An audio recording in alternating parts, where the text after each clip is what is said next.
ஆன்மீக நேயர்கள் அனைவருக்கும் இனிய காலை வணக்கம். இந்த மேசராசியில் பிறந்தவர்களுக்கு எப்போது கடன் பிரச்சனை ஏற்படும், கடன் பிரச்சனை எப்போ பார்த்திங்கன்னா சரியாகும். அடிப்படையில் ஜாதகத்தில் பார்த்திங்கன்னா மேசராசிக்கு அதிபதியாக வரக்கூடியவர் செவ்வாய் பகவான் ஆவார். உங்களுக்கு கடன் பிரச்சனையை பற்றி சொல்லக்கூடிய இடம் 6ஆம் வீடாகும். மேசராசிக்கு 6ஆம் வீடு பார்த்திங்கனாக்கா கன்னிராசி ஆகும். கன்னிராசிக்கு அதிபதியாக வரக்கூடியவர் புதன் பகவான் ஆவார்.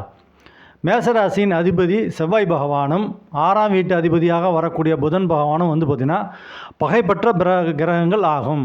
ஆகவே இந்த மேசராசியில் பிறந்தவர்களுக்கு மேசராசி பார்த்திங்கன்னா அஸ்வினி, பரணி, கார்த்திகை இந்த 3 நட்சத்திரம் மேசராசியில் பிறந்தவங்களுக்கு புதன் தசையிலையோ அது புதன் வீடான கன்னிராசிலேயோ எந்த கிரகம் இருக்கிறதோ அல்லது 6ஆம் வீட்டு அதிபதியாக வரக்கூடிய புதன் பகவான் உங்கள் ஜாதகத்தில் எந்த ராசியில் அமர்ந்திருக்காரோ, மேலும் 6ஆம் வீடான கன்னிராசியில் எந்த கிரகம் அமர்ந்திருக்கிறதோ அந்த கிரகங்களோட தசா புத்தி அந்தரங்கம் நடைபெறும் பொழுதும், மேலும் 6ஆம் வீட்டு அதிபதியாக வரக்கூடிய புதன் பகவான் எந்த ராசியில் அமர்ந்திருக்கிறாரோ அந்த கிரகத்தோட தசா புத்தி அந்தரங்கம் உங்களுக்கு நடைபெறும் பொழுது கடன் பிரச்சனை ஏற்பட வாய்ப்புண்டு.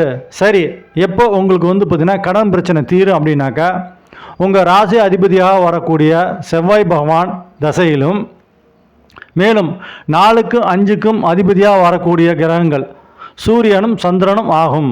இந்த சூரிய தசையிலையோ அல்லது சந்திர தசையிலையோ அல்லது பார்த்திங்கன்னா பாக்கியாதிபதியாக வரக்கூடியவர் குரு பகவான் தசையிலையோ அல்லது சனி பகவான், சுக்கிர பகவான் இந்த கிரகத்தோட தசா புத்தி அந்தரங்கம் உங்களுக்கு எப்போ வருதோ அப்போது உங்களுக்கு கடன் பிரச்சனை பார்த்திங்கன்னா நிவர்த்தி ஆகிவிடும், அதாவது சரியாகிவிடும்.